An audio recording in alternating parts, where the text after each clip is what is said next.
राजा दुष्यंत का शकुंतला के साथ वार्तालाप। शकुंतला के द्वारा अपने जन्म का कारण बतलाना तथा उसी प्रसंग में विश्वामित्र की तपस्या से इंद्र का चिंतित होकर मेनका को मुनि का तपोभंग करने के लिए भेजना। वैशंपायन जी कहते हैं, राजन, तदनंतर महाबाहु राजा दुष्यंत साथ आए हुए अपने उन मंत्रियों को भी बाहर छोड़कर अकेले ही उस आश्रम में गए, किंतु वहाँ कठोर व्रत का पालन करने वाले महर्षि नहीं दिखाई दिए। महर्षि कर्ण को न देखकर और आश्रम को सूना पाकर राजा ने संपूर्ण वन को प्रतिध्वनि करते हुए से पूछा, यहाँ कौन है? दुष्यंत के उस शब्द को सुनकर एक मूर्तिमती लक्ष्मी सी सुंदरी कन्या तापसी का वेश धारण किए आश्रम के भीतर से निकली। जन्मेजय उत्तम व्रत का पालन करने वाली वह सुंदरी कन्या रूप, यौवन, शील और सदाचार से संपन्न थी। राजा दुष्यंत के विशाल नेत्र प्रफुल्ल कमल दल के समान सुशोभित थे। उनकी छाती चौड़ी, शरीर की गठन सुंदर, कंधे सिंह के सदृश और भुजाएं लंबी थीं। वे समस्त शुभ लक्षणों से सम्मानित थे। श्याम नेत्रों वाली उस शुभ लक्षणा कन्या ने सम्मान्य राजा दुष्यंत को देखते ही मधुर वाणी में उनके प्रति सम्मान का भाव प्रदर्शित करते हुए शीघ्रतापूर्वक स्पष्ट शब्दों में कहा, अतिथिदेव, आपका स्वागत है। महाराज, फिर आसन, पाद्य और अर्घ्य अर्पण करके उनका समादर करने के पश्चात उसने राजा से पूछा, आपका शरीर निरोग है ना? घर पर कुशल तो है? उस समय विधिपूर्वक आदर सत्कार करके आरोग्य और कुशल पूछकर वह तपस्विनी कन्या मुस्कुराती हुई सी बोली, कहिए, आपकी क्या सेवा की जाए? आपके आश्रम की ओर पधारने का क्या कारण है? आप यहाँ कौन सा कार्य सिद्ध करना चाहते हैं? आपका परिचय क्या है? आप कौन हैं? और आज यहाँ महर्षि के इस शुभ आश्रम पर किस उद्देश्य से आए हैं? उसके द्वारा विधिवत किए हुए आतिथ्य सत्कार को ग्रहण करके राजा ने उस सर्वांग सुंदरी एवं मधुर भाषणी कन्या की ओर देखकर कहा। दुष्यंत बोले, कमल लोचने, मैं राजर्षि महात्मा इलिल का पुत्र हूँ और मेरा नाम दुष्यंत है। मैं यह सत्य कहता हूँ, भद्रे, मैं परम भाग्यशाली महर्षि कर्ण की उपासना करने, उनके सत्संग का लाभ लेने के लिए आया हूँ। शोभने, बताओ तो भगवान कर्ण कहाँ गए हैं? शकुंतला बोली, अभ्यागत, मेरे पूज्य पिताजी फल लाने के लिए आश्रम से बाहर गए हैं, अतः 2 घड़ी प्रतीक्षा कीजिए, लौटने पर उनसे मिलिएगा। वैशंपायन जी कहते हैं, जन्मेजय, राजा दुष्यंत ने देखा महर्षि कर्ण आश्रम पर नहीं हैं और वह तापसी कन्या उन्हें वहां ठहरने के लिए कह रही है। साथ ही उनकी दृष्टि इस बात की ओर भी गई कि यह कन्या सर्वांग सुंदरी, अपूर्व शोभा से संपन्न तथा मनोहर मुस्कान से शोभित है। इसका शरीर सौंदर्य की प्रभा से प्रकाशित हो रहा है। तपस्या तथा मन इंद्रियों के संयम ने इसमें अपूर्व तेज भर दिया है। यह अनुपम रूप और नई जवानी से उद्भासित हो रही है। यह सब सोचकर राजा ने पूछा, मनोहर कट प्रदेश से शोभित सुंदरी, तुम कौन हो?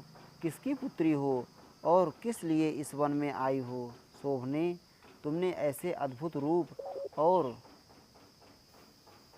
गुणों का विकास कैसे हुआ है? शुभे, तुमने दर्शन मात्र से मेरे मन को हर लिया है। कल्याणी, मैं तुम्हारा परिचय जानना चाहता हूँ, अतः मुझे सब कुछ ठीक ठीक बताओ।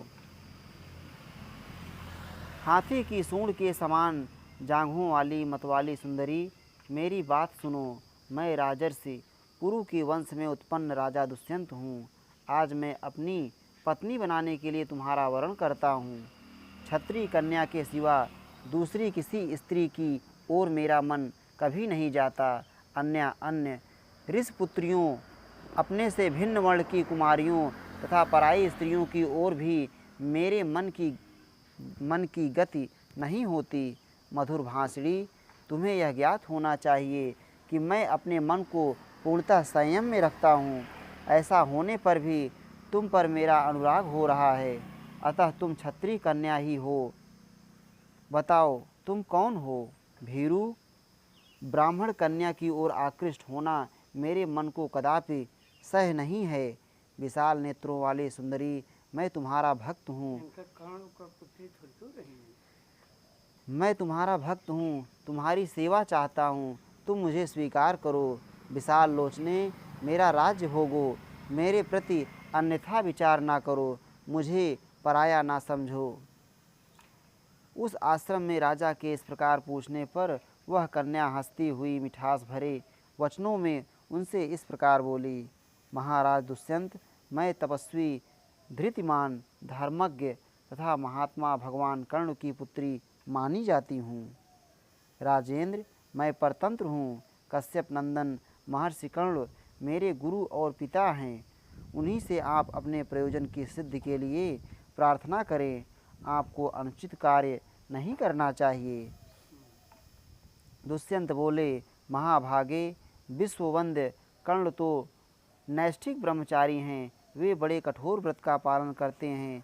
साक्षात धर्मराज भी अपने सदाचार से विचलित हो सकते हैं, परंतु महर्षि कर्ण नहीं। ऐसी दशा में तुम जैसी सुंदरी देवी उनकी पुत्री कैसे हो सकती है? इस विषय में मुझे बड़ा भारी संदेह हो रहा है। मेरे इस संदेह का निवारण तुम ही कर सकती हो। शकुंतला ने कहा, राजन, ये सब बातें मुझे जिस प्रकार ज्ञात हुई हैं, मेरा यह जन्म आदि पूर्व काल में जिस प्रकार हुआ है और मैं जिस प्रकार कर्ण मुनि की पुत्री हूँ, वह सब वृत्तांत ठीक ठीक बता रही हूँ। सुनिए। जिसका स्वरूप तो अन्य प्रकार का है, किंतु जो सत्पुरुषों के सामने उसका अन्य प्रकार से ही परिचय देता है, अर्थात जो पापात्मा होते हुए भी अपने को धर्मात्मा कहता है, वह मूर्ख, पाप से आवृत, चोर एवं आत्मवंचक है।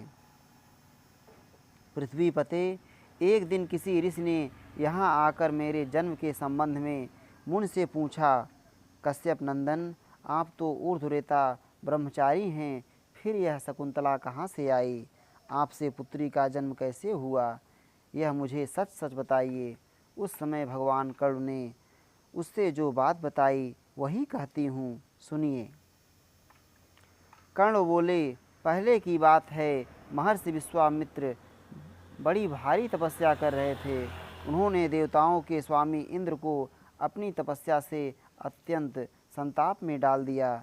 इंद्र को यह भय हो गया कि तपस्या से अधिक शक्तिशाली होकर ये विश्वामित्र मुझे अपने स्थान से भ्रष्ट कर देंगे। अतः उन्होंने मेनका से इस प्रकार कहा, राधा वल्लभ श्री हरि। मेनके, अप्सराओं के जो दिव्य गुण हैं वे तुम में सबसे अधिक हैं। कल्याणी, तुम मेरा भला करो और मैं तुमसे जो बात कहता हूँ सुनो।